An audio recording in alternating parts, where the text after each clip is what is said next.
في ثغرة في الكون مفيش حد في ال8 مليار إنسان هيعرف يسدها غيرك أنت. محدش فينا كامل، بس كل واحد فينا عنده حتة زيادة. موهبتك مش لازم تكون فن، ممكن تكون جبر خاطر أو هدوء وسط عاصفة. دي أدوات الشغل اللي ربنا سلمها لك عشان تعمر بيها مكانك. ايه الحاجة السهلة بالنسبة لك والناس بتشوفها معجزة؟ أنا في نقطة معينة بوصل لها دايما لما بيكون عندي مشكلة، بتوصل لمرحلة الديد اند، اللي هو يا جماعة احنا أكيد خلاص كده احنا رحنا في داهية.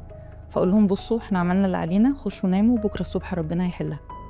والله ما في مرة غير وصحينا وربنا حللها. الحمد لله.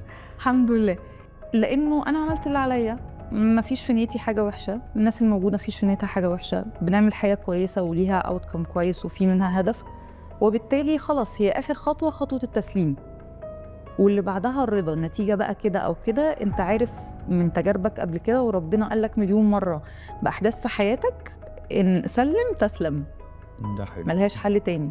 فسبحان الله مفيش مرة سلمت فيها أو سبتها لربنا أو عملت اللي علينا كله وخلاص مش بإيدينا حاجة إلا ورحت نمت صحيت تاني يوم الحمد لله وشكر لله مشكلة محلولة. ان انا بعرف اقوم بعد ما امر بكل حاجه صعبه، اواجه نفسي بنفسي وهزق نفسي. انت ليه ما قمتيش النهارده؟ عندك شغل في ايه؟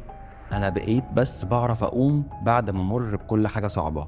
مش السوبر هيرو اللي انت بتشوفه خالص خالص، انا بمر بكميه حاجات صعبه جدا في حياتي بس بعرف اقوم منها.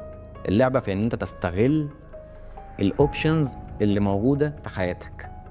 خدت بالك ان انت شاطر في الحته دي، اشتغل عليها وكمل، حتى وان كانت حاجه بسيطه. يعني في ناس كتيره جدا اشطر مني في ان هي تعرف تقوم اسرع مني اوكي. ومش واخدين بالهم. انا خدت بالي منها مثلا حبه قد كده، اشتغلت عليها خدتها قد كده، فبقيت لما امر باي حاجه في حياتي باخد حقي في الزعل قوي وانام لي 4-5 ايام هربان من الدنيا وبعد كده اقوم تاني. فانا شاطر في ان انا بعرف اقوم تاني وربنا يديمها عليا نعمه. ان انا بقيت بعرف اعبر عن مشاعري واحترمها. الناس شايفاني فعلا معجزه لان انا هنا النهارده. ايه ده انتي بوردر لاين؟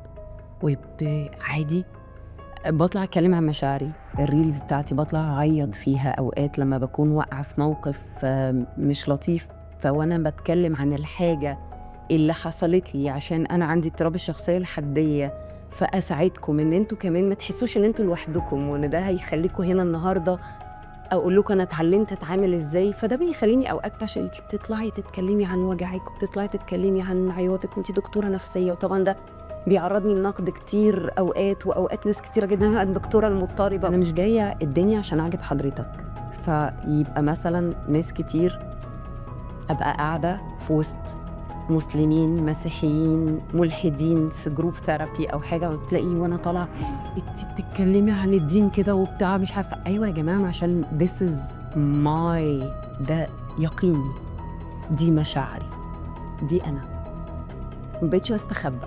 فيمكن دي اكتر حاجه مخليه الناس اللي انت معجزه. دي بقى كانت سهله عليا ليه؟ لان انا طول عمري كده بس كنت بعملها بايه؟ بالعافيه. لو ربنا كان عايزنا نسخة واحدة كان خلقنا فورمة واحدة. بصمتك هي الأمانة اللي هتتسأل عنها. هل سديت بيها الثغرة اللي في الكون ولا فضلت باصص لموهبة غيرك وسبت أمانتك تصدي؟ انت هنا عشان تعرف تعمل اللي محدش غيرك هيعرف يعمله. بصمتك هي توقيعك في الدنيا.